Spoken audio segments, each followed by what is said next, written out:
Hello, my name is Trevor Getz. I'm a professor of African history at San Francisco State University. And I'm here in Ghana in West Africa to talk to two historians, Ato Quayson and Jennifer Hart, about colonialism. Before 1874, this entire region was made up of independent states and self-ruling communities. Then in that year, the British declared that this region would be the Gold Coast colony. And in the next 2 decades, they pushed deep into the interior. I'm interested in how colonialism operated and how it felt to be colonized. It seems to me that colonialism was a lot about control, about the colonial authorities getting to be in charge of what happened and make things work the way they wanted to work. How did that feel? How did local people react? I'm going to be talking to Professor Quayson and Professor Hart about what colonialism was like in certain situations and get a picture for all of Ghana. And we'll see whether we can use that information to get a better sense of colonialism and how it operated around the world. We're standing on this very loud street in Jamestown, and there's this big blue official-looking building behind us. What is this building? Well, this building is the Customs House. The Customs House built in 1926. And the Customs House was used to collect taxes on imported goods. All imported goods had to pass through here, the officials who would assess the taxes on the goods. So this is one of the ways that the British colonial administration made their money.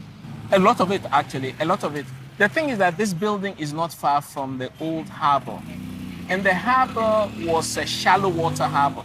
So the ships had to dock 3 miles out at sea, and the goods would be carried in and out on canoes of different sizes. But everything was carried on the canoes. Pianos, entire pianos were brought in via the canoes. Cars, vehicles, spare parts, the parts were all brought in. Alcohol, cases of alcohol. And then in the other direction, salt was exported, meat, gold, ivory, all kinds palm of oil. Palm oil, lots of palm oil was also sent the other, but all on the canoes. So from the British point of view, the Customs House is there to, first of all, financially collect money, and second, to control what's coming in and out. Absolutely. Now, did Ghanaians, especially these canoemen and others working, did they just accept this? Well, there are lots of stories, but one of the ones that I found out is that because everything was brought in on the canoes, as I mentioned, car parts, pianos, it wasn't unusual or unknown for the canoemen to drop a crate of, say, whiskey or alcohol into the sea. And at night, they would go back and go and fetch it. So what they did was that they dumped some of the goods into the sea and then went and then took them at night and then used it for themselves. But alcohol was the favorite. Sure. So in a way, this is a kind of resistance. But really, it's just them trying to use the system to get what they wanted. Yeah, they didn't have the money. They were just laborers. So how do they benefit from this upsurge of material wealth that is flowing into the colony? They find a way to divert a little bit, and they take it. Jennifer, where are we? We are in La, as some people know it as Labadi, which is a suburb of Accra. And we're sitting in the offices of the Law Drivers Union. It's a branch of the GPRT, the Ghana Private Road Transport Union, which is the largest union in the country of drivers and transport owners. So what was this place like before colonialism? So this place was a relatively small suburb. It was considered pretty far from Accra. Today it's really close, and part of the city. But at that time it was a pretty big distance because people would have to walk between here and there. So when the colonial system came into effect in the 1870s, it seems to me that the British had this port then that they controlled, Accra, and they wanted to move things out, right? I mean, that was a large part of the point of colonialism, was to move out all these goods coming in from the interior to Accra. So what was their plan? How did they plan to move things efficiently and make money off of them? Mm-hmm. So in Britain itself, moving things was primarily done through the railway. And the railway had kind of grown hand in hand with the growth of industrial capitalism. So the development of factories and the discovery of coal. So when the British came to Africa, they saw this as an important technology. The British kind of prided themselves on their railways. But it was also a very easy, kind of centralized means of controlling the flow of goods and people around the countryside. By the beginning of the 20th century, they started building railroads, first into the mining areas, and then about a decade or two later in the 1920s into the cocoa growing areas.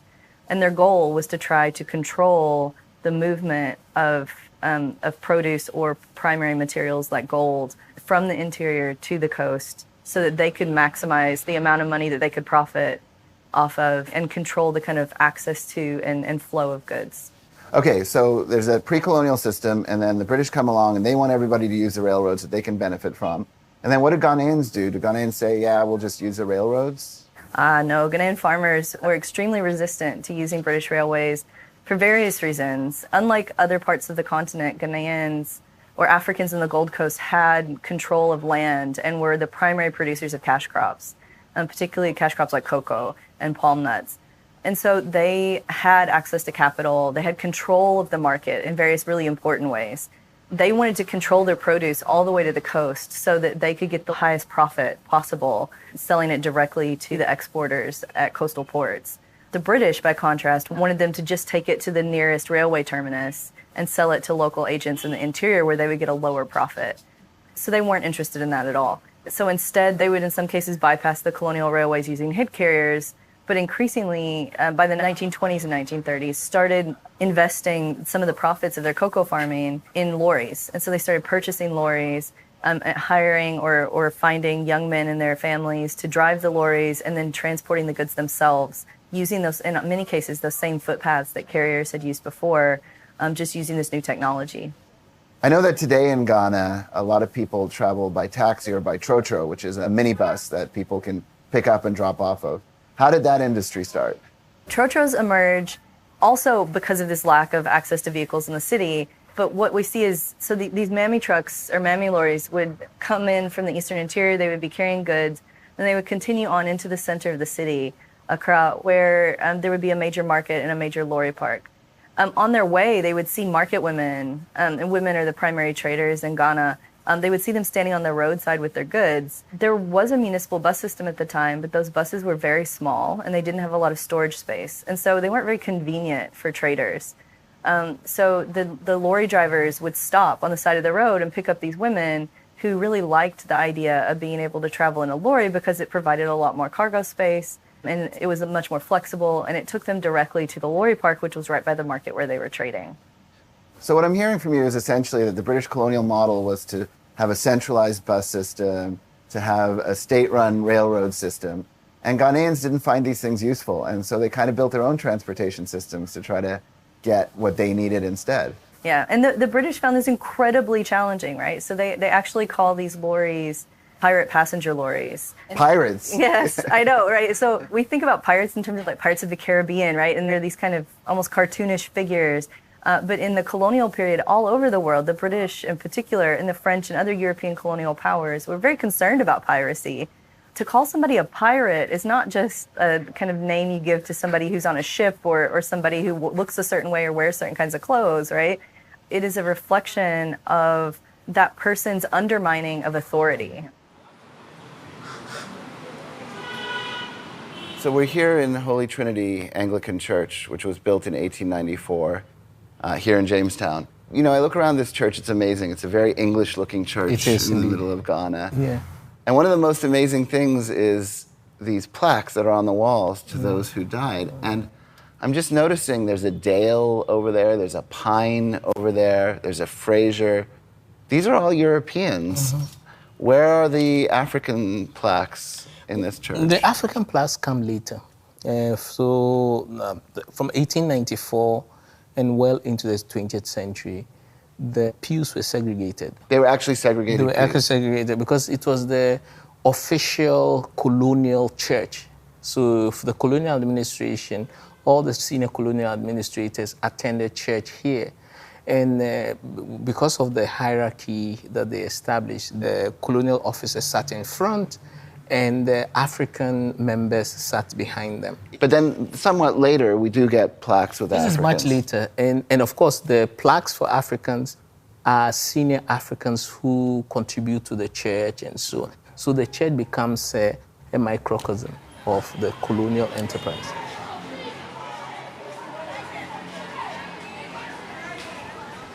When I first began to explore colonialism in Ghana, I speculated that colonialism was really a question of authority. Just how in charge was the colonial administration? And to what degree could Ghanaians evade or resist what the colonial administration wanted to happen?